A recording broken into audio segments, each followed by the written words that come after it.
In the name of Allah, the most gracious and the most merciful, I am Sayyid Wasim Mehraj Gilani, teacher, Government SSA Primary School, Kunnel Bala, Zone Mawar, District Kupwara.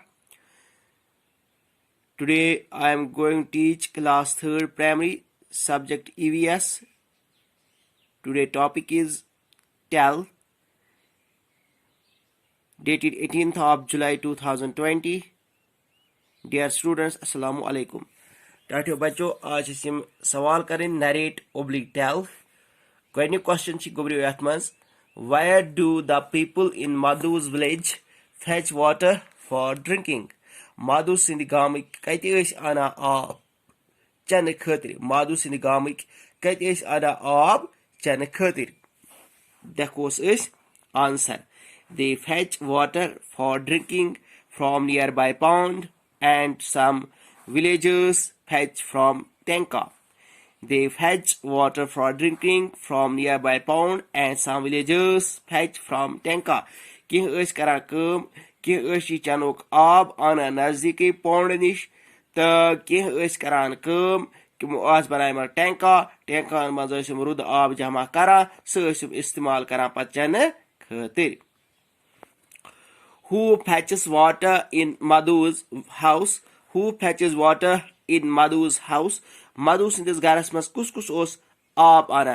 Tah poru Madhu sund father os ana tat camel cartas mas temsans merge the temsans bin. Lekos is Madhu's father, mother and sister fetches water in Madhu's house. Madhu's father, mother and sister fetches water in Madhu's house. Madhu sindis garas mas os ana Madhu sund mol, Madhu sund merge the be temsans bin aab. Question number 3. Water collected in the tanka is mostly used for drinking. Why? Yus tankas maz rud aab jama ais karan ikyaj ais zad karan chan khatir istemal. The water collected in the tanka is covered by lid. The water collected in the tanka is covered by lid and it is cleaned so it is safe for drinking.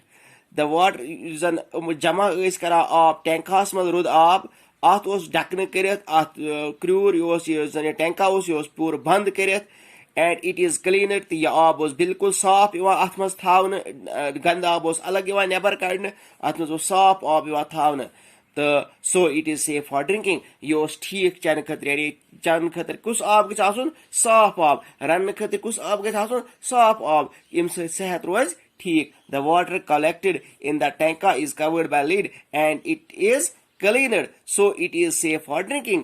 तो तवे टैंका त्रेश चन खतर इस्तेमाल करान क्या टैंकास मज आब आसान यह साफ आब तो बे टैंकास पूर पे ढकन आमुत कर तो यह बंद अत मज गंदगी गसान कह.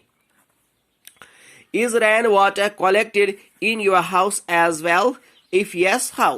दपान तुहस गरस मज छुआ तुम रुद आब जमा करान ये रुद आब जमा पेवान करुन कह तो अगर वो तुम करान तेल लिखियो यस अगर यस करान तेल कित कन तुम जमा करान. फॉर एग्जाम्पल तुम नेटिस मज रटान तुम बाल्टीनस मज रटान तुम टैंकी मज रटान तुम बी कुछ मज रटान रैन वाटर रटान कह आब सटा लेखोस नो. Can there be any other method for collecting water? बे कित हेको आब क्या बे कह तरीक ये सत आब हेको टैंका वर जमा थत गोस यस हेको बाल्टीन मज आब जमा थत हेको हसा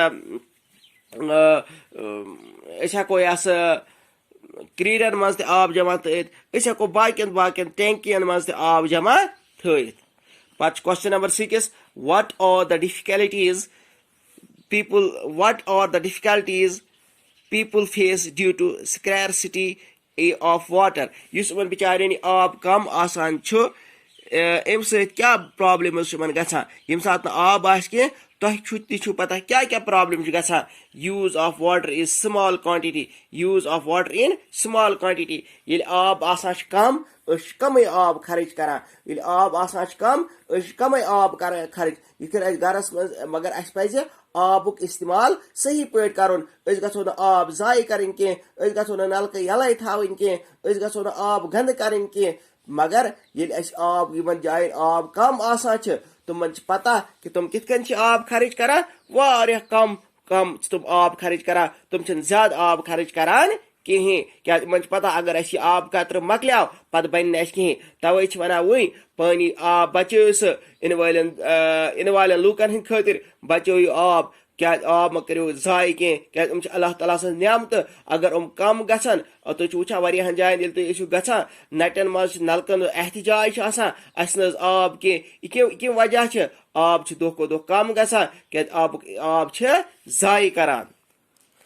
can not bath for days ये आब कमी आबच कमी हेका वारियाहन दोहन स्रान ये आबच कमी हेका वारियाहन दोहन स्रान can not wash clothes for months रेतस हेका पन पलो छलित कह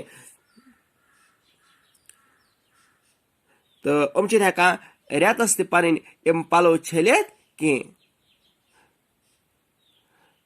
तो ओत गुब्रियो सवाल तो अम पे गुब्रियो यम जाय ये सबक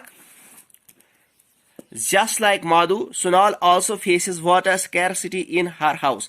दपान यिथ कन जन मधु सिंदिस गामस मज मधु सिंदिस गरस मज आबच कमी इथे कन सुनाल अख नफर अम सिंदिस गरस मज तस आबच कमी. She lives in Baho Nagar. यह कत रोजा बहो नगर कत रोजा बहो नगर. Water is supplied only for half an hour in a day. It was दोहस मज अड़िस गंटस आब त्रावन इत कन जन वुचान वाटर सप्लाई स्कीम्स दोह किस दोहस आब थावान कि इत कन पन क्रीर खना पे तमन मोटर लागान यीतिस कालस मर्जी गई दोहस मज यिस फिर मर्जी गई लागान मगर सुनाल सिंदिस गामस मज क्या गसान water is supplied only for half an hour in a day. It was दोहस मज अड़िस गंटस आब दिन कस गंटस अड़िस गंटस आब दिन. All the people of the area depended on only a single tap. All the people of the area depended on a single tap. तो जन अज्जा हिंद लूख रोजन वल अम जाय हिंद लूख रोजन वल आब रटने खातिर अत जाय अकुई नलक. इत कन आज वुचान वाटर सप्लाई स्कीम निवान गर पत गर अख पॉइंट गर पत गर अख पॉइंट गर पत गर अख पॉइंट मगर ये वुचान इहंदिस गामस मज इहंदिस एरियास मज अकुई नलक ये तिमन आब Saran पेवान रटुन. Can you imagine that what happens? तो छुआ अंदाज तत क्या आशे गछा तत आशे दक दक गछा तत आशे रश गछा बीनत बी हस रठा गोड आब बीनत बी हस रठा इत कन तय वुचान छु गुब्रियो कुन जाय छ आसान वन छ तय आब वुचो त स्टोरन पे कोदा रश आसान इथे कन छ कुन जाय आसान का चीज कन तत कदा रश आसान वो युस चीज अड़सी गंटस आस अकिस एरियास खातिर इत जिंदगी हूं सह जरूरत हूं चीज यम वर जिंदगी नामुमकिन यम वर कह चीज तैयार हे गछित यम वर बुथी हे छलित यम वर पकी हे हासिल करित कह सह चीज यह अड़सी गंटस अत गामस मज वाता अत किस हालत आमन गछान अत बिचारन दक दक गछान अत बी नत बी गोसुस आब रटुन गड. Sunal is determined to take water from the tap. Sunal was asan aab anun kaite taps pet.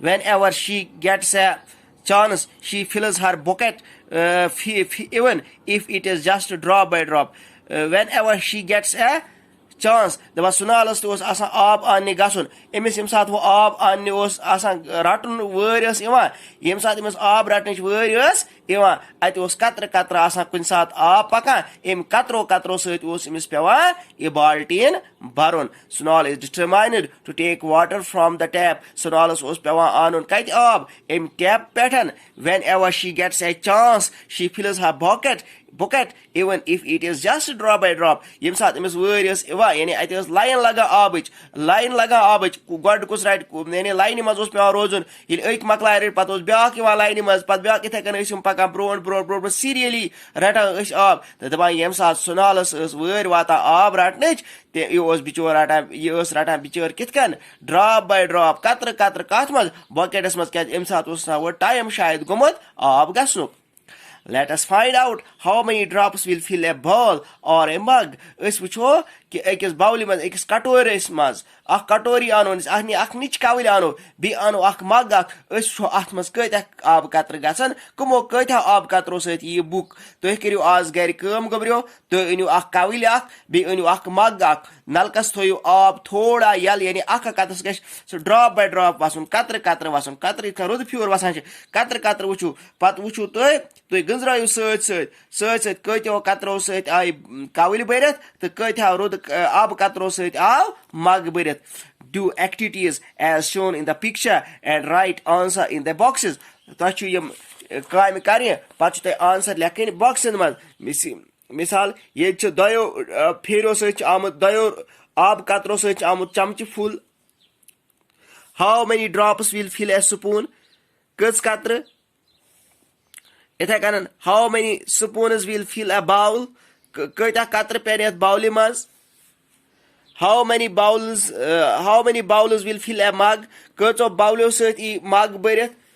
तो how many mugs will fill a bucket? कत्या मगो सत bucket भरत. तुह गबरियो आज घर गसन पत गर कर गबरियो तुह रटन गो चमच नलकस तल ड्रॉप थव नलकस कतर पत वचन कचो ड्रॉपो सत आव यह चमच फुल पत अम चमच सत बावल यानी कटोरी यह भर तुह चमच सत अत मज कतर कतर आब भर तुह चमचस मज रटन आब कतर पत वचन कचो यानी अकिस चमच गया फुल दयो कतरो सत कस चमच त्रो तुम अत मज फॉर एग्जाम्पल तुह जन ओ यह वहाव चमचो सत बोर फुल तुह जन ओ यह वहाव चमचो सत भरत तुह लिखियो 20 चमचस त्रो अत मज चमच आया दयो कतरो सत भरत सह गो 220 और 40 तेल कतर गई अत मज 40 कतर वाटर गई अत मज. तुह लिखियो तुह अत मज how many spoons will fill a bowl तुह लेखुन कि कत्या कतर तुह वन गोडनेथ how many drops will fill a spoon कचो कतरो सत आब कतरो सत भरत